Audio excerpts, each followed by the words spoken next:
Hello friends, this is Mayuri Singh और आपका स्वागत है हमारे चैनल लेट्स स्टडी इंडिया पे। तो आज के इस वीडियो लेक्चर में हम बात करेंगे स्केलर प्रोडक्ट के बारे में, जिन्हें डॉट प्रोडक्ट के भी नाम से जाना जाता है। तो वीडियो की शुरुआत करने से पहले हम देखते हैं कि ये प्रोडक्ट ऑफ टू वेक्टर्स क्या होते हैं।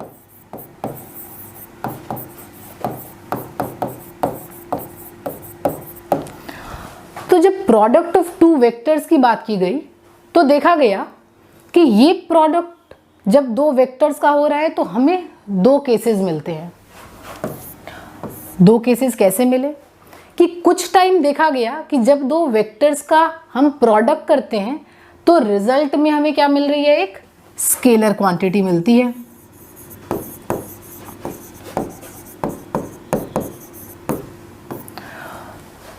इस सर्टेन कंडीशन को जब दो वेक्टर्स का प्रोडक्ट हमें स्केलर क्वांटिटी मिलने लगा रिजल्ट में, तो इस प्रोडक्ट को क्या नाम दिया गया, स्केलर प्रोडक्ट। और दूसरी केस क्या थी कि जब कभी भी दो वेक्टर्स का प्रोडक्ट किया गया और रिजल्ट में हमें क्या मिलने लगा, एक वेक्टर क्वांटिटी मिलने लगी।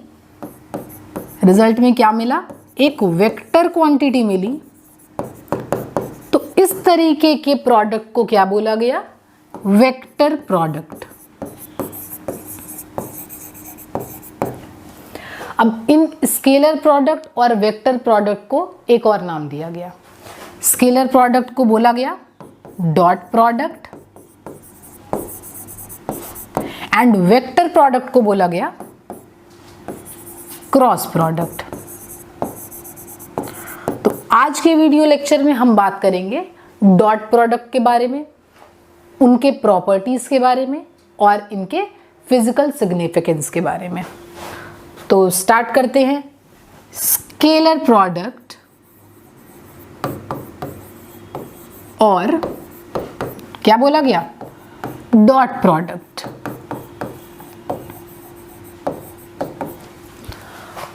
ठीक है, तो let we are having two vectors. Let we are having two vectors. क्यों दो वेक्टर्स की बात कर रहे हैं, क्योंकि यहाँ पे हम दो वेक्टर्स के ही प्रोडक्ट को डिस्कस कर रहे हैं। तो दो वेक्टर्स मान लेते हैं हमारे पास क्या है, एक ए वेक्टर हो गया और एक बी वेक्टर हो गया। ठीक है, तो इनके डॉट प्रोडक्ट जो थे वो किस तरीके से डिफाइंड थे, then dot product of these two vectors are defined as mod of A vector, mod of B vector and cos theta. जहां पे ये मॉड ऑफ ए वेक्टर क्या था, magnitude of what, A vector. Mod of B vector क्या था, magnitude of B vector.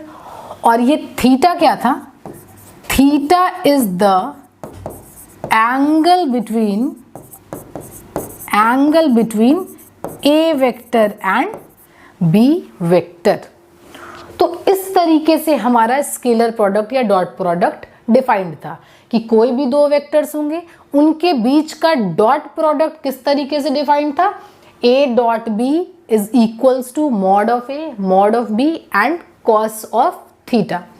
जहाँ पे mod of A क्या था, हमारे A वेक्टर का मैग्नीट्यूड, mod of B क्या था, B वेक्टर का मैग्नीट्यूड, और थीटा क्या था, इन दो वेक्टर्स के बीच में कुछ सर्टेन एंगल बन रही थी, उसका मेजर था।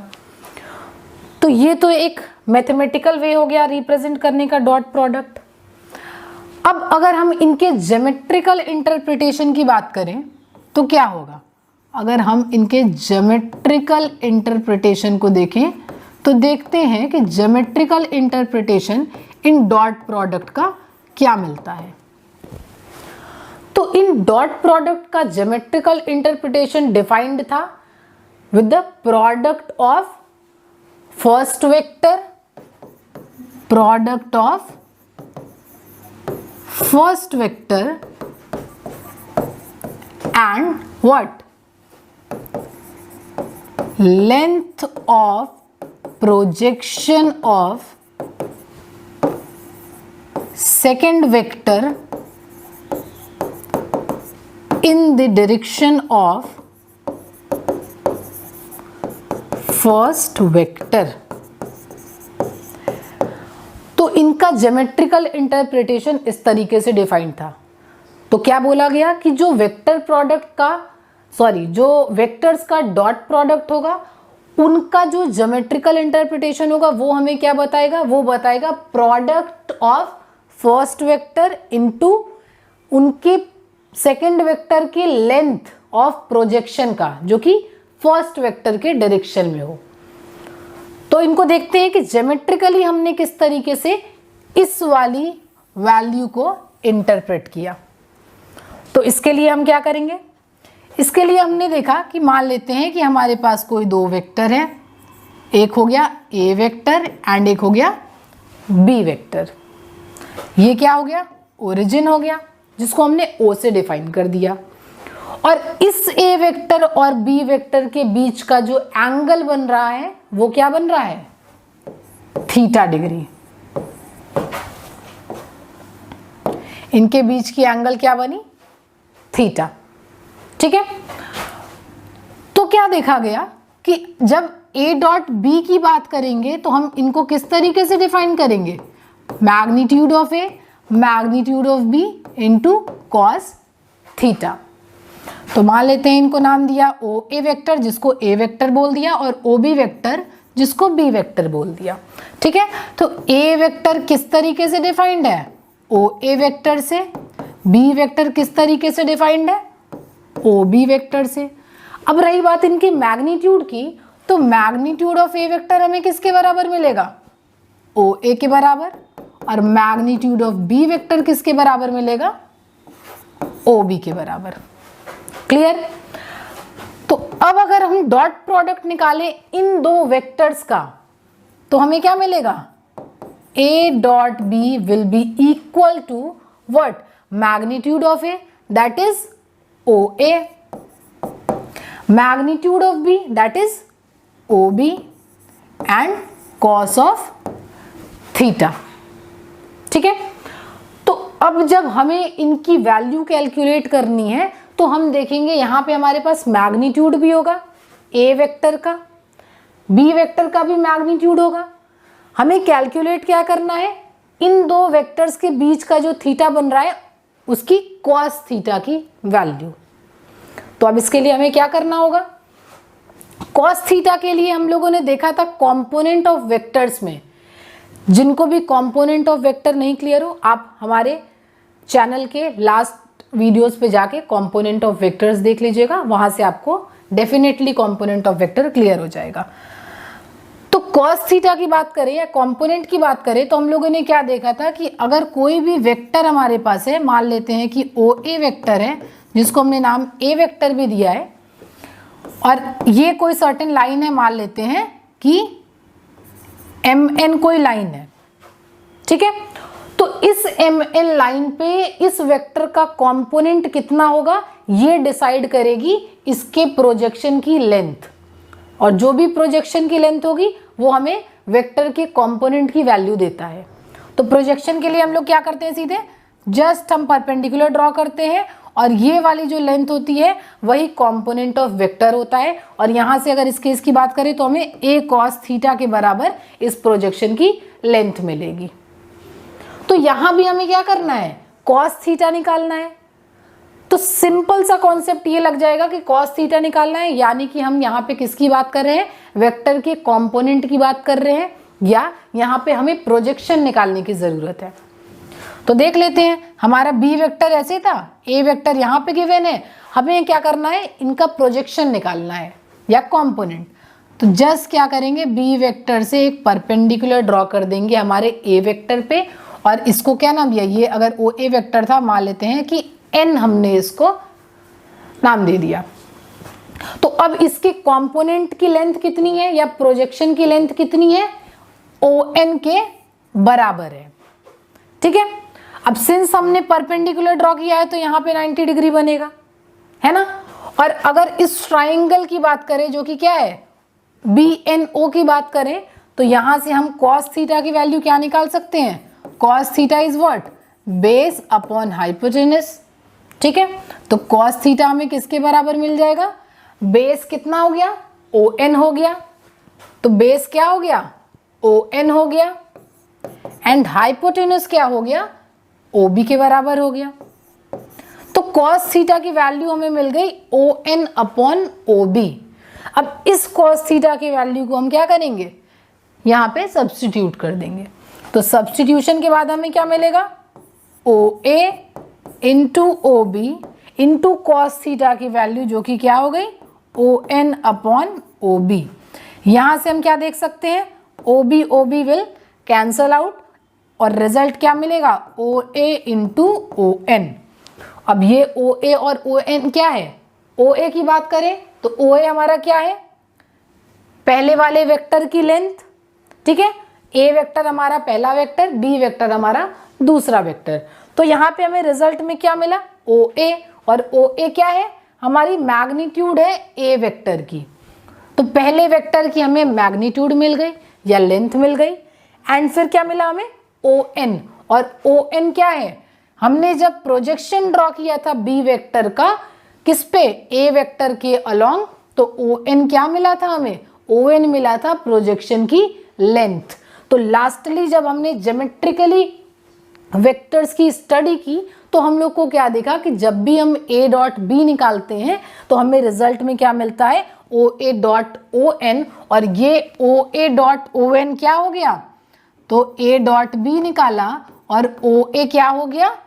Length of first vector into क्या मिला? ON। ON क्या है? Length of projection of B vector on what? A vector. तो यही हमारी थी ज्योमेट्रिकल इंटरप्रिटेशन। या जब भी डॉट प्रोडक्ट की बात करें तो ज्योमेट्रिकली ये डॉट प्रोडक्ट हमें क्या देता है? फर्स्ट वेक्टर की complete length into what? Second वाले वेक्टर के प्रोजेक्शन की लेंथ। सिंपलीफाई मिला है, क्या मिला? A कंप्लीट लेंथ और इनटू व्हाट क्या मिला हमें? ON, जो कि क्या था? प्रोजेक्शन की लेंथ थी। किसके प्रोजेक्शन की लेंथ? हमारा जो दूसरा वेक्टर B वेक्टर है उसके प्रोजेक्शन की लेंथ हमारी ON थी। तो ये था geometrical interpretation of dot product. ठीक है, अब नेक्स्ट हम बात करेंगे इस डॉट प्रोडक्ट के कुछ प्रॉपर्टीज की। तो प्रॉपर्टीज ऑफ डॉट प्रोडक्ट या स्केलर प्रोडक्ट। तो इनकी प्रॉपर्टीज की अगर बात की जाए तो पहली प्रॉपर्टी अगर हम डिस्कस करें, पहली property condition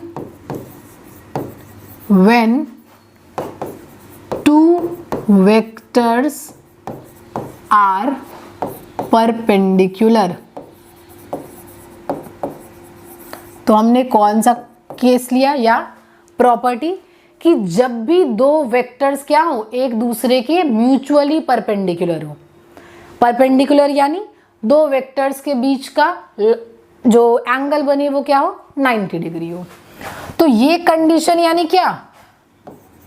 when two vectors are what?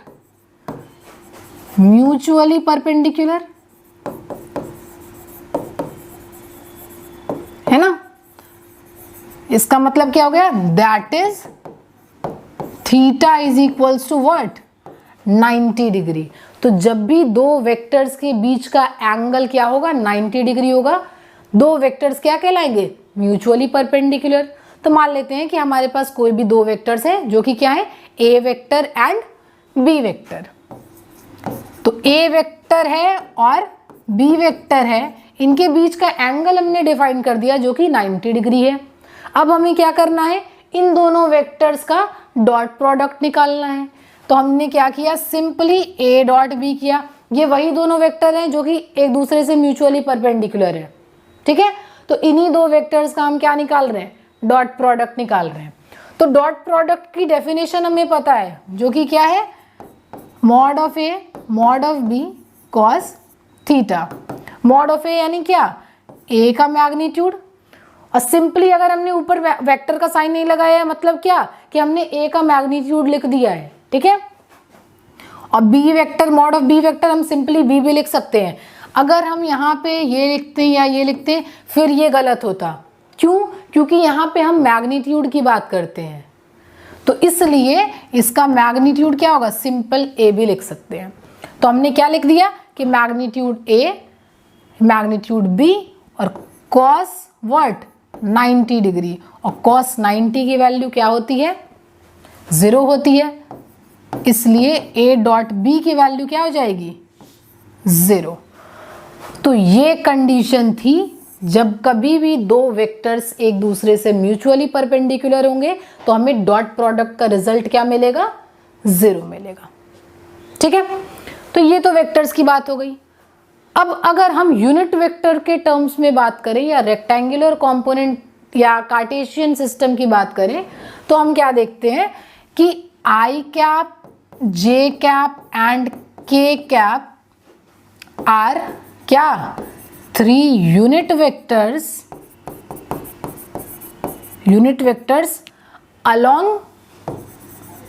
along x axis, y axis and z axis. ये तो सबको क्लियर होगा, है ना। और क्या एक चीज होती है, ये तीनों क्या होते हैं, एक दूसरे के म्यूचुअली परपेंडिकुलर होते हैं, और ये क्या हो गए, and they are mutually perpendicular. बिल्कुल क्लियर होगा। तो हमने क्या देखा कि एक्स वाई जेड के across I J K cap जो है यूनिट वेक्टर्स होते हैं, और ये तीनों वेक्टर्स या तीनों एक्सिस क्या होते हैं, एक दूसरे के म्यूचुअली परपेंडिकुलर होते हैं, ठीक है। तो सिंस अब जब ये तीनों एक दूसरे के म्यूचुअली परपेंडिकुलर है तो इनकी अगर डॉट प्रोडक्ट की बात की जाए तो रिजल्ट हमें क्या मिलेगा ये देखते हैं। तो आई डॉट जे क्या मिलेगा हमें, आई डॉट जे। हमने देखा कि कॉस क्या है इनके बीच का, एंगल 90 डिग्री। तो जैसे ही एंगल 90 डिग्री हुआ और डॉट प्रोडक्ट निकालने लगे हम दो वेक्टर्स का, वैसे ही रिजल्ट क्या मिलेगा हमें, 0 मिलेगा। क्यों, क्योंकि इनके बीच की एंगल 90 बन रही है। और फिर से हम आई जे क्या करेंगे, magnitude of I, magnitude of J and cos 90। आई और जे का मैग्नीट्यूड हमें पता है 1 1 होता है, वैसे उससे कोई मतलब नहीं है कि ये कॉस 90 उसको कंप्लीटली 0 बना देगा। तो इसके वजह से जो आई डॉट जे मिलता है हमें क्या मिलेगा, 0 मिलेगा। सिमिलरली जब जे डॉट के की बात की जाएगी तो क्या मिलेगा, 0 मिलेगा। और जब के डॉट आई की बात की जाएगी तो फिर से रिजल्ट क्या मिलेगा, 0 मिलेगा। तो हमने देख लिया यूनिट वेक्टर के टर्म्स में डॉट प्रोडक्ट कैसे मिल रहे हैं, तब जब हमारे यूनिट वेक्टर्स एक दूसरे के म्यूचुअली परपेंडिकुलर थे। नेक्स्ट प्रॉपर्टी की अगर बात करें तो सेकेंड प्रॉपर्टी हमारी है condition when two vectors are collinear.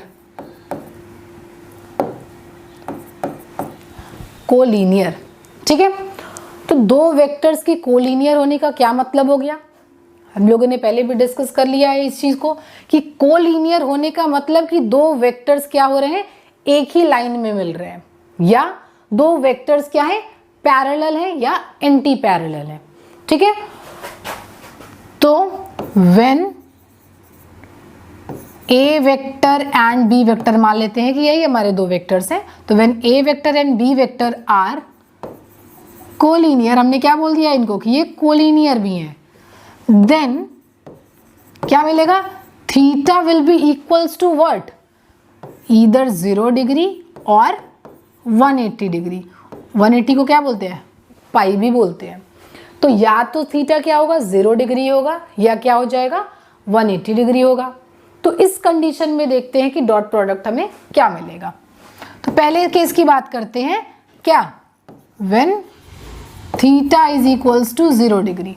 तो जब theta is equals to 0 degree की बात की जाएगी तो क्या कहेंगे हम कि जो हमारा डॉट प्रोडक्ट मिलेगा वो क्या होगा, ए मैग्नीट्यूड बी वेक्टर का मैग्नीट्यूड कॉस थीटा, जो कि क्या मिलेगा ए बी कॉस 0, और कॉस 0 की वैल्यू क्या होती है, कॉस 0 डिग्री की वैल्यू कॉस 0 इज 1, तो हमें क्या मिल गया रिजल्ट में ए बी। ठीक है, मतलब कि ए वेक्टर का मैग्नीट्यूड और बी वेक्टर का मैग्नीट्यूड, जब भी कभी हमारे दो वेक्टर्स क्या होंगे, कोलिनियर होंगे और उनके बीच का एंगल अगर 0 डिग्री होगा, दोनों वेक्टर सेम डायरेक्शन में है, 0 डिग्री यानी सेम डायरेक्शन में है, तब दोनों का डॉट प्रोडक्ट क्या होगा, दोनों के मैग्नीट्यूड का प्रोडक्ट के बराबर। नेक्स्ट हम दूसरे केस की बात करते हैं, जो कि क्या है, जब थीटा जो है हमारा 180 डिग्री है, when theta is equals to 180 degree. तो जब theta is equals to 180 degree हो गया तो ये डॉट प्रोडक्ट किसके बराबर मिल गया हमें, ए बी कॉस पाई, और कॉस पाई इज व्हाट -1, तो हमें क्या मिल गया माइनस ए बी। कॉस 2 पाई होता है तो फिर से 1 मिलता, कॉस 3 पाई होगा तो फिर से चेंज हो जाएगा। तो इस तरीके से हमें क्या मिला, या कॉस 180 की ही बात करें तो वो -1 के बराबर होती है, इसलिए हमें रिजल्ट में A dot B minus A B मिल गया। कब, जब दो वेक्टर्स के बीच की एंगल 180 डिग्री होगी, यानी दो वेक्टर्स क्या होंगे, एंटी पैरेलल होंगे। ठीक है, डायरेक्शन दोनों वेक्टर्स की क्या होगी, ऑपोजिट होगी। तो ये कंडीशन थी जब दो वेक्टर्स हमारे क्या होंगे, कोलिनियर होंगे। ठीक है, थर्ड प्रॉपर्टी की बात करें, जब दो वेक्टर्स हमारे इक्वल होंगे तब हमारा डॉट प्रोडक्ट जो है वो क्या मिलेगा, देखते हैं। तो condition when two vectors are equal, equal vector सबको पता होगा क्या होते हैं, इक्वल वेक्टर, दो वेक्टर्स तब इक्वल कहलाते हैं जब उन दोनों वेक्टर्स का मैग्नीट्यूड भी सेम हो एंड डायरेक्शन भी सेम हो। तो ये सर्टेन कंडीशन में हम दो वेक्टर्स को क्या बोलेंगे कि these two vectors are equal vectors. ठीक है, तो हमने क्या बोला कि मान लेते हैं कि ए वेक्टर क्या है, इक्वल टू बी वेक्टर की है, यानी जो हमारा बी वेक्टर मिला उसका मैग्नीट्यूड भी ए के बराबर है और बी वाले वेक्टर का डायरेक्शन भी कहाँ है, ए वेक्टर के ही अलॉन्ग है। ठीक है, एक कंडीशन और दी गई कि जो थीटा है इन दोनों के बीच का एंगल वो 0 डिग्री के बराबर है। ठीक है, अब इस सर्टेन कंडीशन में जब हम वेक्टर्स का डॉट प्रोडक्ट निकालेंगे तो हमें रिजल्ट क्या मिलेगा, देखते हैं। तो हम क्या करेंगे, ए डॉट बी करते हैं, पर यहाँ पे बी भी किसके बराबर है, ए के बराबर है, क्योंकि हम इक्वल वेक्टर्स की बात कर रहे हैं। तो ए dot A will be what, A into A cos 0 degree. तो हमें क्या मिलेगा, A dot A is a square, since cos 0 degree की वैल्यू 1 हो गई, तो ए स्क्वायर हमें रिजल्ट मिल गया। यानी जब भी हम दो इक्वल वेक्टर्स का डॉट प्रोडक्ट करेंगे तो हमें रिजल्ट क्या मिलेगा, स्क्वायर ऑफ द मैग्नीट्यूड। तो ये क्या हो गया, square of the magnitude of A vector. ये था जब दो इक्वल वेक्टर्स का डॉट प्रोडक्ट करेंगे तो हमें रिजल्ट कैसा मिलेगा। तो जब भी दो इक्वल वेक्टर्स के प्रोडक्ट की बात की जाती है तो रिजल्ट हमें क्या मिलता है, स्क्वायर ऑफ इट्स मैग्नीट्यूड के बराबर। ठीक है, अब अगर हम इन्हें कार्टेशियन कंपोनेंट के फॉर्म में देखें तो फिर से वही बात आ जाएगी कि आई कैप, जे कैप और के कैप क्या होते हैं, तीन हमारे यूनिट वेक्टर्स होते हैं, एक्स एक्सिस, वाई एक्सिस और जेड एक्सिस के अलोंग। अब हम डॉट प्रोडक्ट कर रहे हैं किनका, दो इक्वल वेक्टर्स का। तब हम देखते हैं कि यूनिट वेक्टर के टर्म्स में हमें रिजल्ट क्या मिलता है। तो आई डॉट आई की बात कर सकते हैं, है ना। तो आई डॉट आई क्या, कंडीशन हमेशा गिवन है, जब भी दो इक्वल वेक्टर्स की बात करें और उनके बीच की एंगल अगर 0 डिग्री है तब रिजल्ट क्या मिलेगा। तो आई डॉट आई करें तो क्या मिला, मैग्नीट्यूड के स्क्वायर के बराबर, यानी आई के स्क्वायर के बराबर, है ना। और हमें पता है कि आई कैप का मैग्नीट्यूड क्या होगा, 1 के बराबर, यानी 1 का स्क्वायर दैट इज 1। तो आई डॉट आई हमें क्या मिला, 1 के बराबर। सिमिलरली जब जे डॉट जे किया जाएगा तो भी क्या मिलेगा, 1, एंड के डॉट के भी करेंगे तो हमें क्या मिलेगा, 1 मिलेगा। ठीक है, तो ये सर्टेन कंडीशंस थी यूनिट वेक्टर्स के लिए। जैसे कि परपेंडिकुलर था तो हमने क्या देखा था कि आई डॉट जे होगा is equals to J dot K is equals to K dot I. इस कंडीशन में वैल्यू क्या मिल रही थी, 0। तो जब दो डिफरेंट वेक्टर्स होंगे और उनके बीच की एंगल 90 होगी तो रिजल्टेंट वैल्यू हमें 0 के बराबर मिल रही थी, दो अलग यूनिट वेक्टर्स के। और अगर सेम वेक्टर्स की बात करें और उनके बीच की एंगल अगर 0 है तो हमें रिजल्टेंट क्या मिलेगा, या उनका डॉट प्रोडक्ट क्या मिलेगा, 1 के बराबर। तो नेक्स्ट प्रॉपर्टी के बारे में चलते हैं, देखते हैं।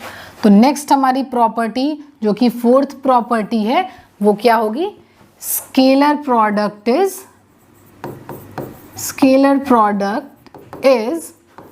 कम्यूटेटिव।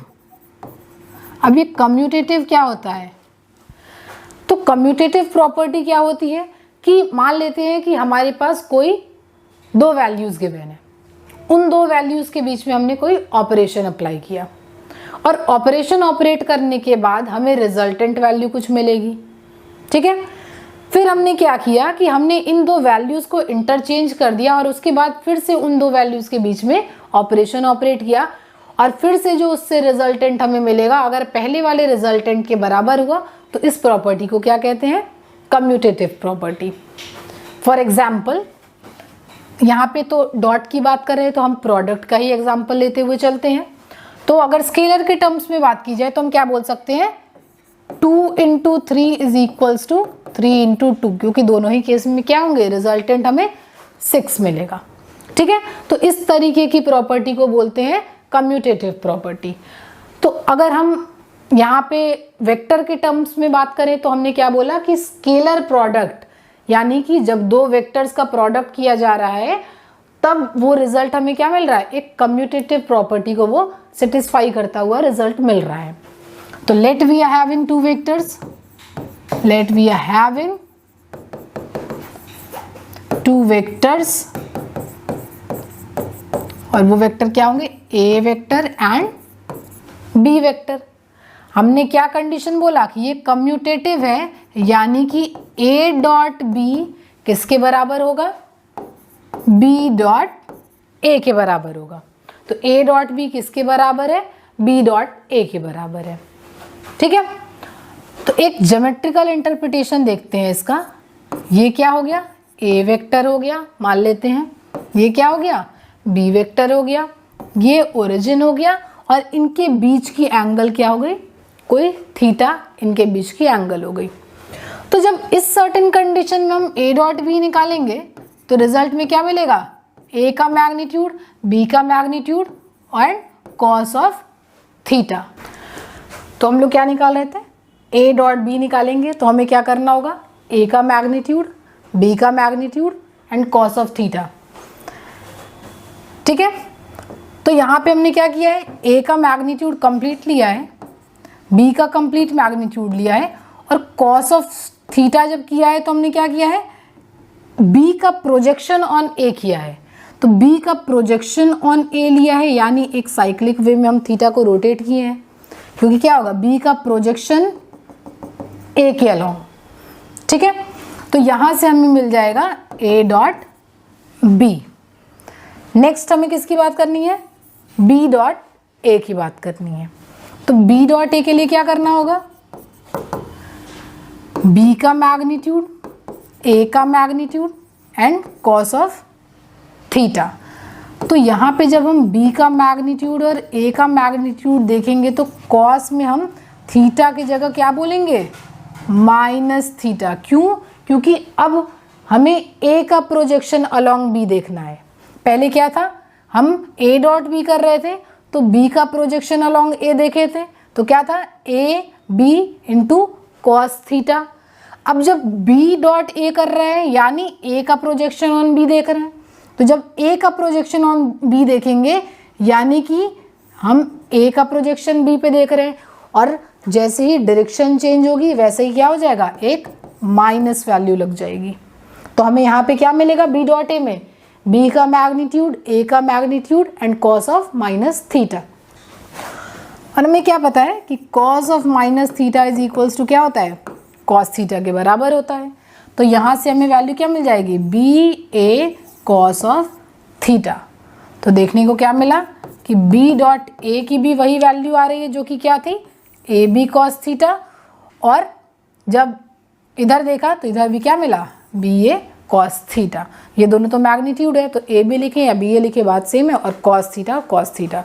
तो इस वैल्यू को देखते हुए हम लोग क्या बोल सकते हैं कि A dot B is equals to B dot ए।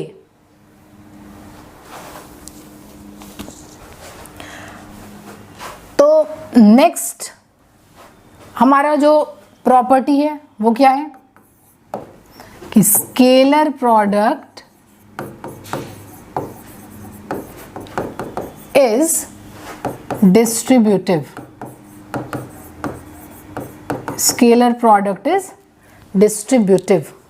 अब जब डिस्ट्रीब्यूटिव प्रॉपर्टी की बात की जाती है तो स्केलर के टर्म्स में अगर हम देखें तो हम क्या बोलते हैं कि अगर मान लेते हैं हमारा नंबर लिखा है 2 × 3 + 2 × 4, तो हम इसको क्या लिख सकते हैं, यहाँ से 2 कॉमन हो जाएगा, इन ब्रैकेट 3 + 4, ठीक है। तो इस तरीके की प्रॉपर्टी को क्या बोला जाता है, डिस्ट्रीब्यूटिव प्रॉपर्टी। यहाँ पे अगर हमें वेक्टर के टर्म्स में पढ़ना है तो हमें क्या बोलना होगा कि वेक्टर जो है डिस्ट्रीब्यूटिव प्रॉपर्टी सेटिस्फाई कर रहे हैं। तो हम क्या बोल सकते हैं कि let we are having A vector, B vector and C vector, ठीक है। और ये डिफाइंड किस तरीके से होंगे, A dot B plus C vector is equals to A dot B plus A dot C, और यही वैल्यू हमें क्या करनी है, प्रूव करनी है, ठीक है।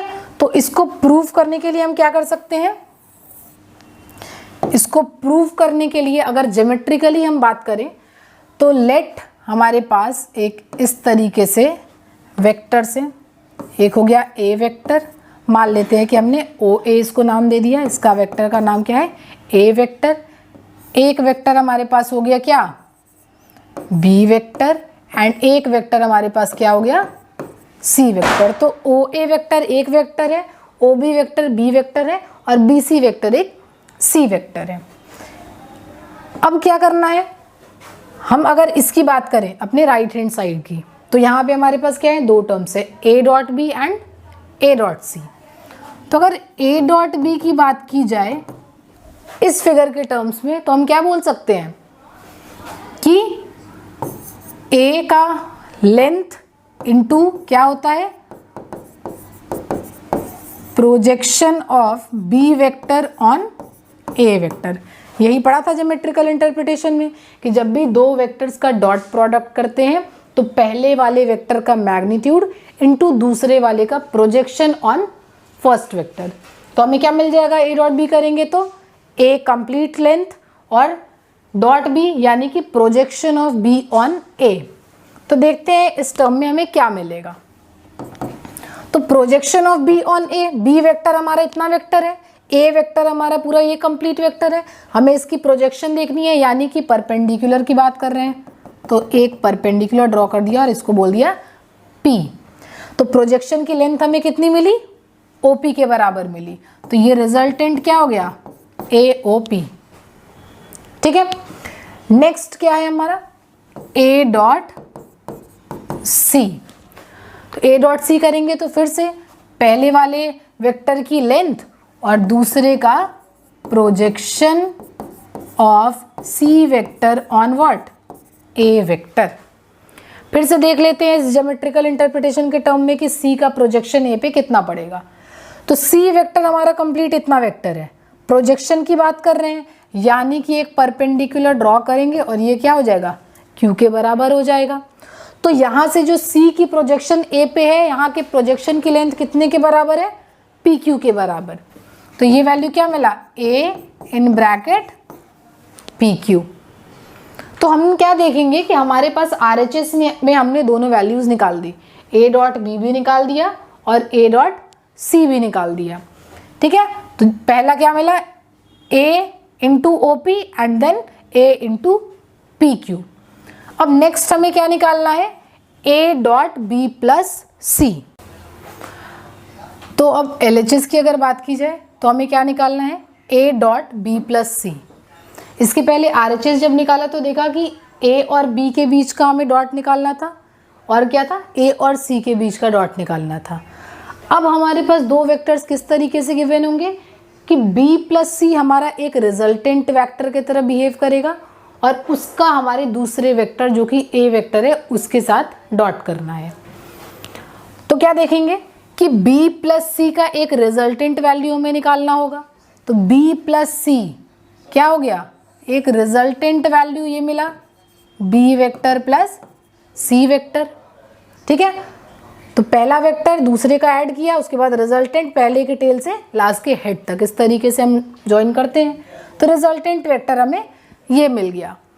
तो जब हम A dot B plus C निकाल रहे हैं तो क्या हुआ, पहला का complete length into projection of B plus C on what, A vector. तो क्या हो गया, A की कंप्लीट लेंथ और projection of B plus C on A। तो B प्लस C क्या पड़ा है, पूरा प्रोजेक्शन OQ के बराबर मिला है। ठीक है, तो हमें क्या मिल गया, AOQ। तो इसकी वैल्यू क्या मिली, AOQ के बराबर। इसकी वैल्यू क्या मिली, AOP के बराबर। इसकी वैल्यू क्या मिली, APQ के बराबर। तो अगर हम इसको सॉल्व किया जाए फर्दर तो हम क्या देखेंगे कि AOQ को हम क्या लिख सकते हैं, OQ को क्या लिख सकते हैं, OP plus PQ, OP plus PQ। तो ये हमारा लेफ्ट हैंड साइड मिल गया जो कि AOQ के बराबर है। वो किसके बराबर है, OQ को हमने डिस्ट्रीब्यूट करके क्या लिख दिया, OP एंड PQ। तो हमें क्या मिला, AOP प्लस APQ। तो AOP हमने देखा था क्या मिला था, A डॉट B के बराबर प्लस APQ क्या मिला था, A डॉट C के बराबर। तो लास्टली AOQ क्या था, A dot B plus C के बराबर। तो इसको देखते हुए हमने क्या बोला कि स्केलर प्रोडक्ट जो है वो क्या होता है, डिस्ट्रीब्यूटिव होता है। ठीक है, अब लास्ट टॉपिक देखते हैं, इसकी प्रॉपर्टी क्या है कि scalar product in terms of Cartesian coordinate. तो कार्टेशियन कोऑर्डिनेट के टर्म्स में तो मान लेते हैं कि हमारे पास कोई दो वेक्टर्स है, एक लिया A वेक्टर, इनको कार्टेशियन कोऑर्डिनेट फॉर्म में क्या लिखेंगे, AXI cap plus AYJ cap plus AZK cap. And B vector मान लेते हैं, इनका भी क्या हो जाएगा, BXI cap plus BYJ cap plus BZK cap. हमें क्या निकालना है, डॉट निकालना है। तो A डॉट B अगर किया यानी कि क्या किया, AXI plus AYJ plus AZK dot BXI plus BYJ plus BZK। अब जब हमें इनका डॉट करना है तो क्या करना होगा, ये वैल्यू इन तीनों के साथ मल्टीप्लाई होगी, ये वैल्यू इन तीनों के साथ होगी, फिर ये वैल्यू इन तीनों के साथ होगी। For example AXI cap dot BXI cap plus फिर क्या होगा, AXI कैप डॉट क्या BYJ cap plus AXI cap dot BZK cap. इसी तरीके से AY के लिए हमें मिलेंगे 3 टर्म्स और फिर AZ के लिए मिलेंगे 3 टर्म्स, है ना। तो क्या मिलेगा हमें,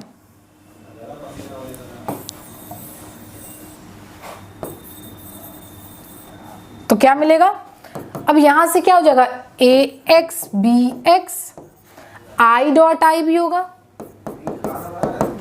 है ना।